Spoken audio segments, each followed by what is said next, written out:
I know someone that misses the free wings at our Food City stops from BKW Seasonings, and that's former colleague, former writer, Tennessee football beat reporter for the Knoxville News Sentinel, and one of the co-hosts of the show, now covering Alabama for AL.com, Birmingham News, Mobile Press Register, Huntsville Times. Andrew Gribble for our first of 13 SEC quick football season previews. Andy, Vince, and Evan, how you doing, Andrew? I'm doing great. How you guys doing? We're good. We have free wings. Everything's all right, Andy. If I ever had to have lunch at 10 a.m., I'd want it to be BKW Seasonings. So I can just endorse that. All right, let's jump in on offense. Position battles for this football team. There's a lot of positions that are set, but some others to be decided. What have you learned, and what are some of the position battles on offense so far in camp? On offense, there's really not much when it comes to the first team outside of what you got at the wide receiver position. I think that's still kind of wide open, but I think it's been narrowed down to about 4 or 5 guys who are going to play, and then the rest who aren't. And I think that's going to be led by, the guy who came out of nowhere at the BCS championship game, Kevin Norwood, has looked very good in camp. DeAndrew White, who's also a sophomore, has been very good. And then freshman Amari Cooper, I think, is one of those true freshmen to watch. He's, been kind of the name that comes up from Nick Saban ever since the spring. And you've got Christian Jones is a person who can work in the slot, and then Kenny Bell is the team's leading receiver, so leading returning receiver from last year. So it's a mix of young talent at that position that everyone is optimistic about seemingly at Alabama, but no one really that's proven anything yet at this level. But A.J. McCarron has said that this is the most talented group as a whole he's been around since he's been at Alabama.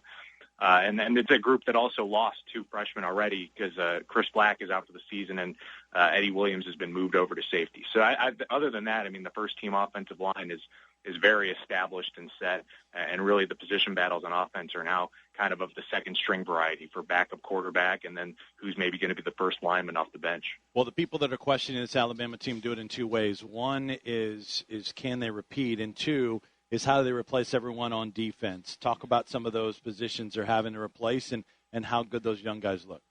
Well, the defensive line is pretty established, and that's going to be full of veterans, so that's a good place to start. Jesse Williams is kind of got famous during the off season for bench pressing 600 pounds. He's been moved over from the defensive end and nose guard, replacing Josh Chapman, and Damian Square, Ed Stinson, Quentin Dial. They've all been here before, and they'll be on the defensive ends.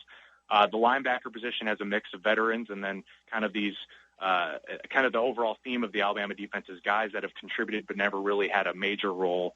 But the outside linebackers replacing Courtney Upshaw, Dante Hightower, you're going to have Adrian Hubbard, who's looks to be one of the guy they're grooming to be their top pass rusher, and Xavier Dixon is going to fill in for Courtney Upshaw at that jack linebacker position. And then I think the biggest question mark as a whole with the Alabama defense is going to be the secondary, because Drake Kirkpatrick, Mark Barron, Daquan Menti, Phelan Jones, they're all gone. And replacing them really is Robert Lesser leads the group as the senior safety. Vinny Sunseri has kind of emerged as that other safety. He's been, kind of a playmaker. I don't know how great he can be in pass coverage, but he seems to always have his nose around the ball. D. Milliner is a returning junior who started a bunch of games. And then that cornerback battle has been going on between junior college transfer Deion Ballou, junior John Fulton, and then kind of a slew of others.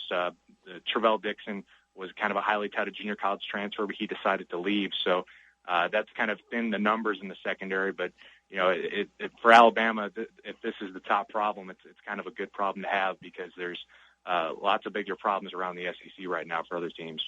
Andy, you mentioned Vinny Sunseri. I was wondering, with the departure of Sal Sunseri to Tennessee, does the defense change anything, or is it pretty much the same Nick Saban-style defense as far as how they're operating?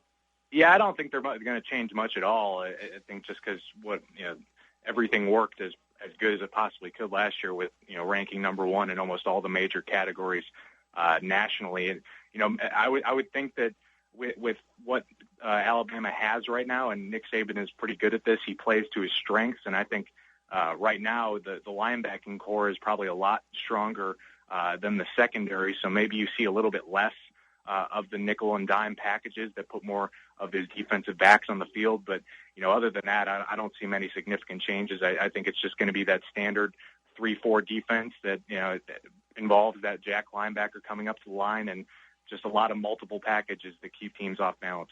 Andrew Gribble with a preview of Alabama in 2012. Andy, 30 seconds or less, summarize between everything you've seen, everything you know about this team, the schedule, all factors involved. What kind of season do you expect for Alabama?